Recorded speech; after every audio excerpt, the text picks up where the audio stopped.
Hello അസ്സാമലൈക്കും welcome to our YouTube channel. ഇന്ന് നമ്മൾ ഉണ്ടാക്കുന്നത് തണ്ണിമത്തൻ്റെ തൊണ്ടില്ല അത് വെച്ചിട്ടുള്ള ഒരു തോരനാണ്. അപ്പോൾ നമ്മൾ സാധാരണ അത് വാങ്ങിയാൽ കഴിക്കും, പിന്നെ അത് കളയലല്ലേ പതിവ്. അപ്പോൾ അത് കളയണ്ട, അത് ബെസ്റ്റാണ് കറി വെക്കാനാണെങ്കിലും തോരനാണെങ്കിലും. അപ്പോൾ ഫസ്റ്റ് ആ പച്ച കളർ കാണുന്നതൊക്കെ ചെത്തിക്കളയണം. പിന്നെ മധുരത്തിൻ്റെ ഭാഗം ഉണ്ടാവില്ല, കുറച്ച് നമ്മൾ കഴിച്ചതിൻ്റെ ബാക്കിയാണെങ്കിലും കുറച്ച് മധുര കളർ ഉണ്ടാവും, അതും കളയണം കേട്ടോ. ഇനി നമുക്കതെങ്ങനെ ഉണ്ടാക്കാമെന്ന് നോക്കാം.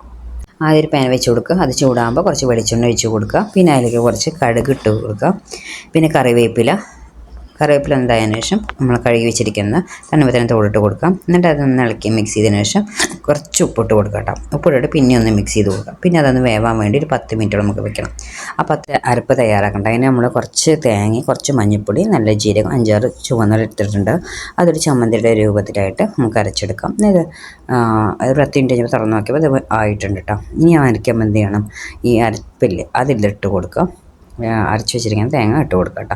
ഇനി നന്നായി മിക്സ് ചെയ്ത് കൊടുക്കുക. നമ്മൾ നന്നായിട്ട് എല്ലായിടത്തും മിക്സ് ചെയ്തിട്ടുണ്ട് വെച്ചിട്ടുണ്ട്. അതിൻ്റെ അരപ്പൊക്കെ എല്ലായിടത്തും എത്തിയിട്ടുണ്ട് കേട്ടോ.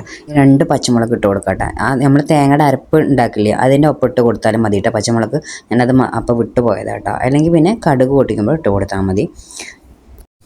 അപ്പോൾ നമ്മളുടെ ടേസ്റ്റി ആയിട്ടുള്ള തോരൻ റെഡി ആയിട്ടുണ്ട്. നല്ല ടേസ്റ്റാണ് കേട്ടോ. അത് ചോറിൻ്റെ കൂടെ കഴിക്കാൻ നല്ല ടേസ്റ്റാണ്. അപ്പോൾ എല്ലാവരും തോട് കളയാതെ ഇതുപോലെ ഉണ്ടാക്കി നോക്കണം കേട്ടോ. അപ്പോൾ നമ്മുടെ വീഡിയോ ഇത്രയേ ഉള്ളൂ. വീഡിയോ ഇഷ്ടമായിട്ടുണ്ടെങ്കിൽ ലൈക്ക് ചെയ്യുക, ഷെയർ ചെയ്യുക, കമൻറ്റ് ചെയ്യുക, സബ്സ്ക്രൈബ് ചെയ്യുക. Okay, bye, thank U.